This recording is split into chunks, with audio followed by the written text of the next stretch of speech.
Here we go. I can't even be mad. There is one man in sports you do not bet against. Thomas Edward Patrick Brady Jr., who now has more rings than any NFL franchise. He's got 7 in 10 tries. I don't want to ever hear again on this show, Patrick Mahomes is better than Tom. No, he's not. The GOAT is the GOAT is the GOAT. Thank you. You know what's Kind of feel like that game sort of summed up what Super Bowls usually are. I mean, when you coming into some of these games, like, you expect fireworks or at least an exciting game. You didn't really get that with this one. I mean, you didn't really get that with this one. Mostly what you got was Patrick Mahomes running away from Jason Pierre-Paul and Shaq Barrett. Whole lot of Gronk. That was pretty much a Super Bowl. No, all BS aside, just a quick evaluation of the game, man. The Chiefs really did miss those 2 tackles, man. They really did miss them guys.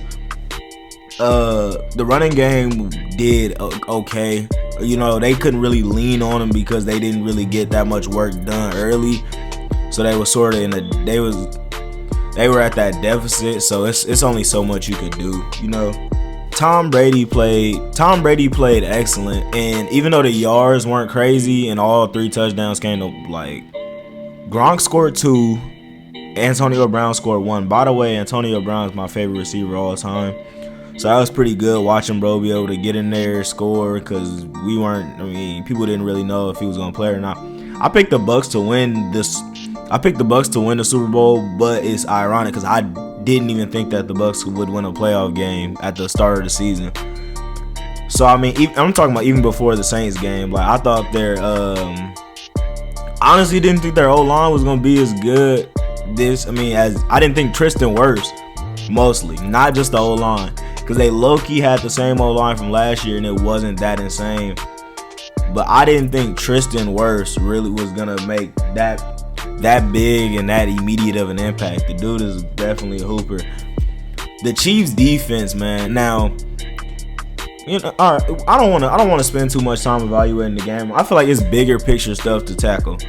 But all I'm gonna say, Tyrann Mathieu, man, that was a horrible game. And you can't expect to win games, man, when you have a mediocre secondary and the best player in the secondary was getting hit. You just can't.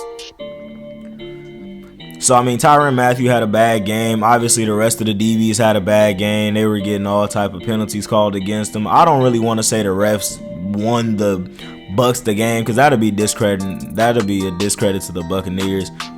But definitely, they did get some bogus calls in the first. But that is not the reason why the Chiefs only scored 9 points. So, yeah, the Chiefs got outplayed. Moral of the story, Chiefs got outplayed. Bucs pretty much did what they were supposed to do. The important thing is what we took away from that game. And Tom Brady cemented, and let me give some context. I'm a Steelers fan. I hate the Patriots, but mainly because of Tom Brady. Now, I don't hate Tom Brady. I don't hate anybody, but I wasn't much of a fan of him. I wasn't much of a fan of him, but I was man enough to admit he's the greatest of all time. He's the greatest football player of all time. He was the greatest football player of all time. Let me start there. You can probably see where I'm going with this. After that game, he cemented himself as the greatest athlete ever. And it sounds kind of like, whoa, recency bias, but no. If you weigh in all the factors, now one, football is the ultimate team sport. 2, listen, man, the NBA, winning 6 rings in the NBA like Michael Jordan did, obviously that's hard to do. It's harder to win 6 Super Bowls like what Tom Brady did. But it's even harder to win 7, and that 7th one coming in your first season on a new team after 20-something years of playing in the same place. I'm talking about Rest in peace to a Muhammad Ali. You could throw him in there, LeBron, Michael. You could throw Tiger Woods in there. There's nobody greater than Tom Brady. There's no one greater than that man. And it's not even just the Super Bowls, it's the fact that he himself was so good. You know what I mean? Bill Russell has the most NBA championships in terms of being held by one player. But Bill Russell, in terms of like where he sort of falls in that all-time great category, I mean, he's probably considered like the 5th best center of all time behind Shaq, Hakeem, Wilt, Kareem. I mean, it's so many other guys that are like actual better players. Like, and I don't mean subjectively, I mean objectively better players. Even the numbers will point to it. But for Tom Brady, he spent a lot of his career as the best quarterback in the league, and that's hard to do, especially when you consider some of the quarterbacks that he played with. Now, that all of what he did before is why he's the greatest quarterback ever. But what he did in these playoffs is what made him the greatest athlete ever. You see, I had to let that breathe. Now let me fact check myself. But I'm pretty sure the Buccaneers had to beat, let me actually check first. They had to beat the Saints though, and the Packers and the football team.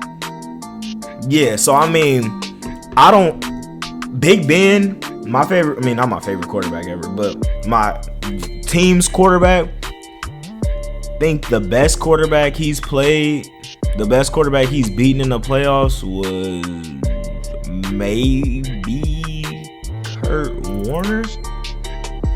I don't think we might have because we didn't beat him when he was on the Broncos.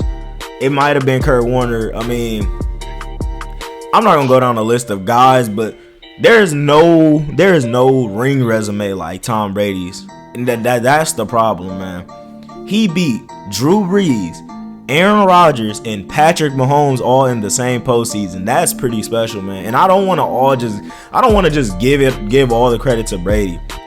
But another thing that I'm gonna give him credit for though, he picked a great team to go to. He picked a team that was so ready. I didn't think the Buccaneers were that ready. I didn't think the secondary mostly, because Carlton Davis kind of sucks. But they stepped up big time throughout the whole postseason, man. Them dudes, and they're young too.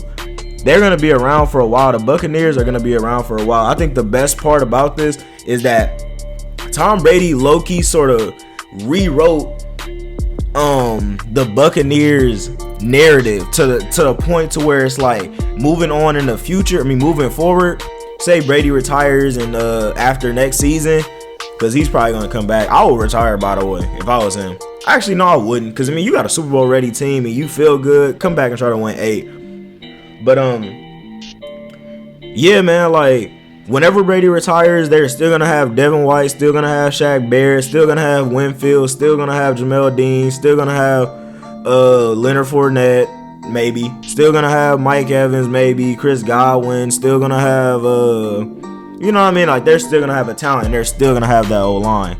So, and Vita Vea. I mean, it's just a stacked team. Levante David, how could I forget that dude?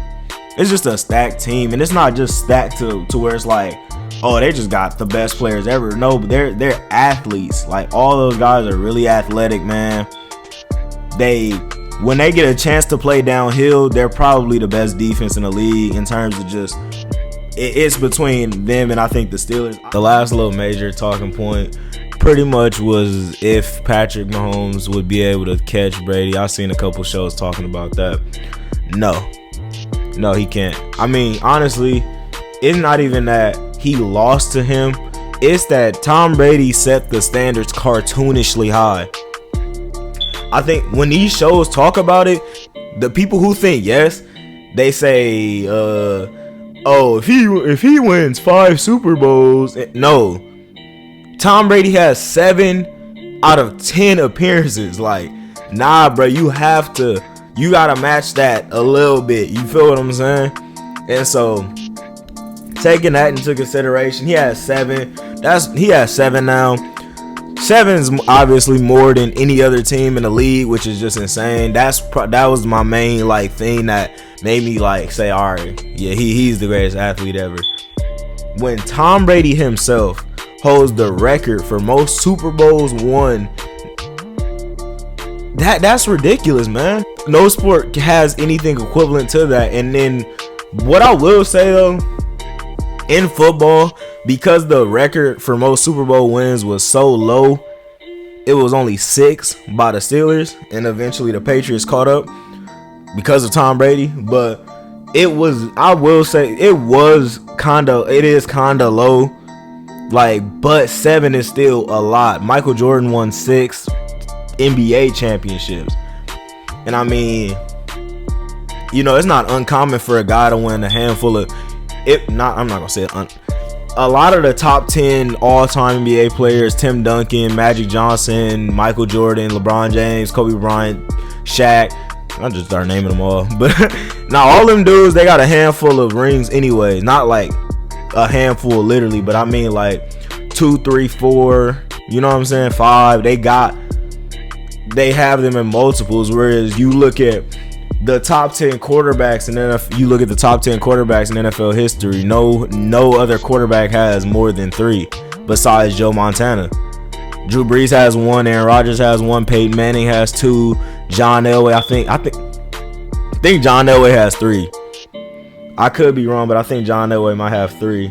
He definitely won a lot of times. I think he went 5 total times, 1 3.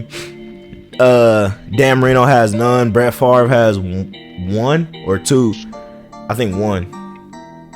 So I mean, the gap between him and the closest, first off, not even just top 10 quarterback, because I mean, obviously, if you win in the NFL, there's no such thing as like besides Eli Manning, there's no such thing as a mediocre quarterback winning multiple Super Bowls. I think that's another thing where it's like it just attributes to his greatness. And I mean, I don't really like the dude.